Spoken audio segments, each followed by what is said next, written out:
C'est à travers un culte d'action de grâce tenu dimanche 12 novembre 2023 à l'église locale de la CBFC Gombe que s'est ouvert la 29e assemblée ordinaire et élective de l'ECC 13e communauté baptiste du fleuve Congo CBFC en sigle. Ce forum se tient sous le thème Co-héritier du Christ, soyez le sel et la lumière du monde. Outre l'élection du nouveau secrétaire général et représentant légal, cette réunion s'attelle à consolider l'unité de la communauté. Dans son adresse aux 76 délégués venus des 6 régions ecclésiastiques que compte la CBFC, le révérend Dr André Gédéon Bokondo Aboulikabi, secrétaire général et représentant légal, a souligné qu'au cours de ces travaux, les participants sont appelés à trouver des réponses aux multiples défis qui se présentent à l'Église.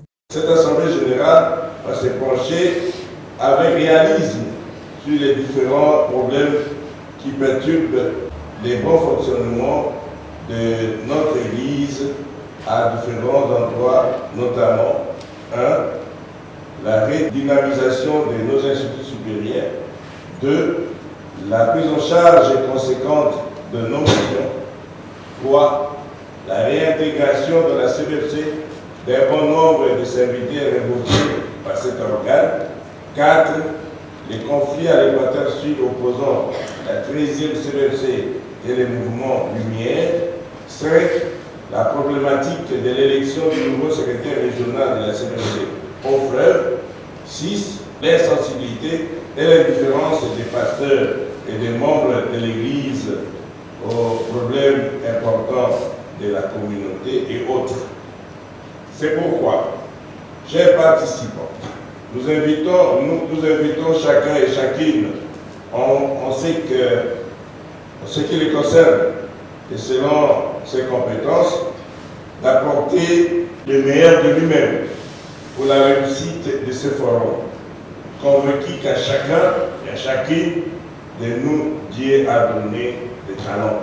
À la fin de ce culte, occasion pour le révérend docteur Raymond Angendo Bongenzo et le révérend Mitogo Opira, respectivement directeur du département de l'évangélisation et mission et pasteur de la CBFC, officiant aux États-Unis d'Amérique, d'inviter l'ensemble des fidèles de la CBFC à prier pour la réussite totale de ces assises. En suivant le mot du secrétaire général représentant légal de la communauté, nous avons compris que l'Assemblée a 4 objectifs.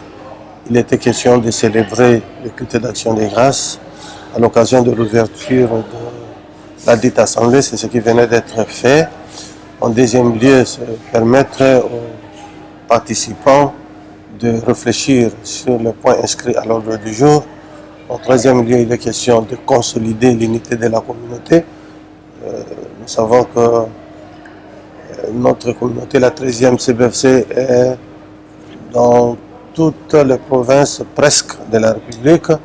Et enfin, procéder aux élections du nouveau secrétaire général, représentant légal. Cela se justifie par le fait que l'actuel est fin mandat. Le général l'a déjà dit, il a appelé les participants à beaucoup plus d'attention, beaucoup plus de réflexion pour réussir en fait l'Assemblée. Ici, nous ne pouvons que réitérer ce que le représentant légal a dit et à l'ensemble des fidèles de la CBFC de prier pour la réussite de cette réunion.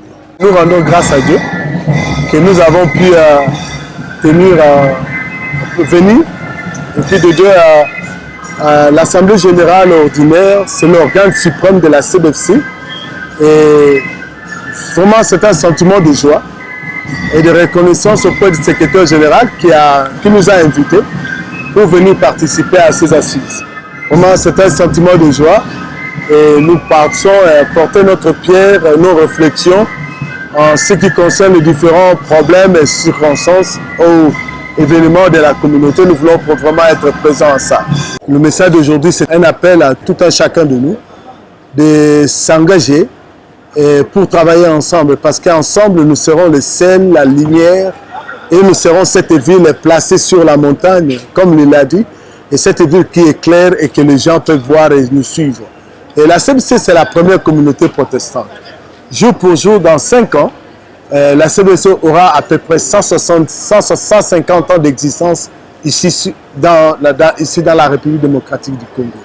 Donc voilà, c'est vraiment, j'invite les amis, nous devons travailler ensemble, nous devons mettre nos savoirs, nos moyens, afin que nous puissions bâtir une grande communauté comme nous avons été toujours la grande communauté, la première. Notons que ces travaux se poursuivent au centre d'accueil Monseigneur Dr Chaumba et la clôture interviendra le vendredi 17 novembre 2023, toujours à Chaumba, accompagnée d'une grande célébration dénommée Yahweh Merci qui aura lieu le dimanche 19 novembre en la cathédrale du centenaire protestant.